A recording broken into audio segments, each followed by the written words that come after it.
Thank you for being with us today on Market to Market. We're talking drought. Many experts are saying this is the worst drought since the Great Depression. As you travel the country, which you do quite a bit, what are you seeing? How bad is it? Well, first of all, I think you have to put this in proper perspective. While it is a very serious drought, and we are approaching 1988 levels, it's still not, in terms of severity, as deep as some of the problems that we incurred in the 30s and 50s, 1930s, 1950s. Having said that, Mike, the problem with this drought is it is so widespread. It is basically covering a substantial portion of the United States and therefore is impacting and affecting a lot of crops and certainly livestock producers everywhere. So it's the breadth, not at this point the depth, but the hotter it gets, the longer it stays hot, the depth then becomes also a serious problem. So there's no question. When you've got 35% of your bean crop, 45% of your corn crop, and 55% of your pasture and rangeland in poor to very poor shape, you know you've got some serious issues. You've talked in the past about the strength of the ag economy, especially here in the heartland and across the country. It's been very strong for 3 years. A drought like this, a situation like we're in right now, how do you see that resonating across the rest of rural America's economy? Well, last year, because we had a record farm income, we also had record farm implement shipments. We had record food production manufacturing shipments.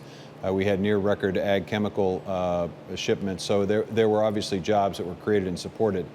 Our export markets were strong. Our export markets continue to be strong.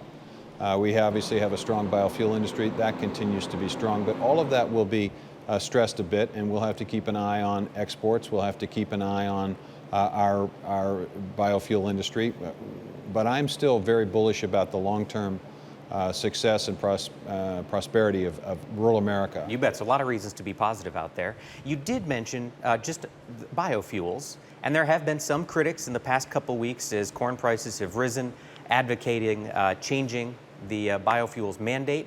Is that anything you see happening in the future? What are your thoughts on that? You know, one of the things, Mike, that I think we really have to be careful of in a situation like this is overreaction. I think we have to get the facts. We don't really know what the yields are going to be. There may be some fields that are in pretty good shape and some fields that are obviously in terrible shape.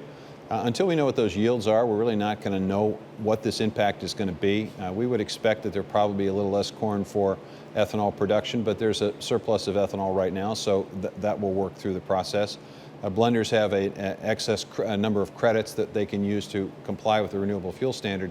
So there's really no reason at this point to change the renewable fuel standard, to walk away from it. See what's in the Farm Bill that's going to help producers this year. Well, first of all, I think it's really important for people to understand that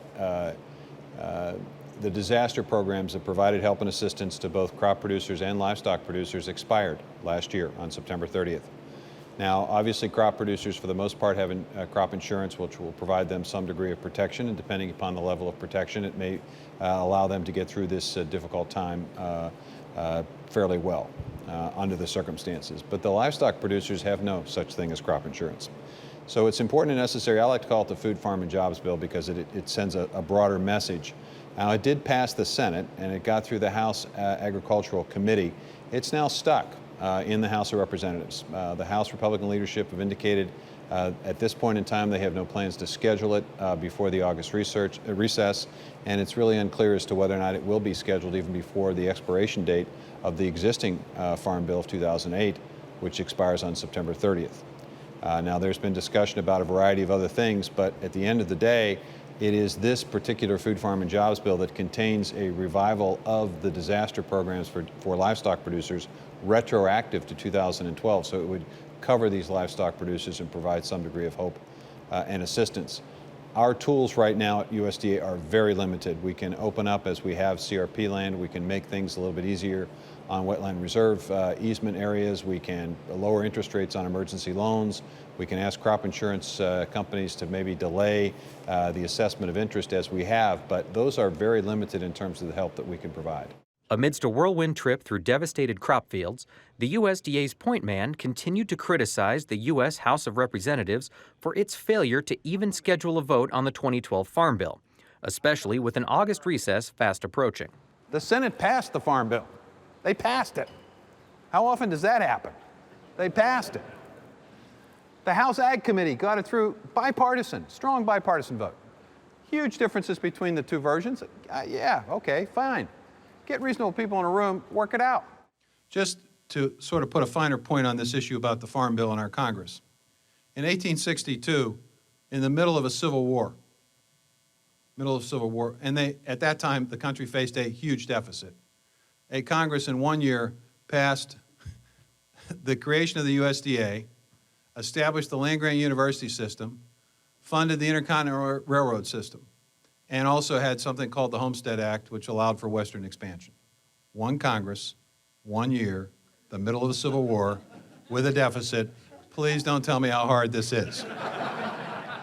Here's the challenge for us, Mike.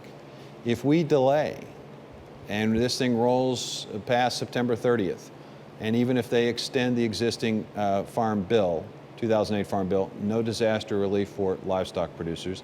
And as importantly, it now gets mixed into the whole conversation about deficit reduction and tax policy. Now all of a sudden people are starting to look for additional resources to maybe prevent cuts in the defense budget or to provide tax relief for very wealthy Americans. And where will they look? They will look to where the money is. They will say, well, maybe we can do with less in crop insurance, or maybe we can do with less in rural development, or maybe we don't have to promote trade quite as much. We've got something going in rural America now. This bill and the passage of this bill now will prevent us from getting into that discussion and run that risk. It will also provide more immediate relief for our livestock producers. Why wouldn't we want to do that? And why shouldn't we put pressure on our elected representatives? They're about to take a 5-week recess, vacation, 5 weeks.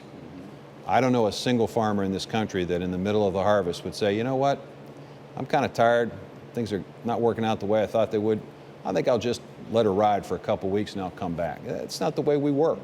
We get things done. We get our work done, and then we take time off. So it seems to me that we ought to be asking our elected officials to work a little bit harder. I know this is a show that reaches out to all those producers, and I know there's a great deal of stress out there. You know, we're doing everything we possibly can to help. We continue to pray for rain, continue to look for cloudy skies. Not often do you want to look for cloudy skies, but we do now. You bet. Thanks so much. You bet.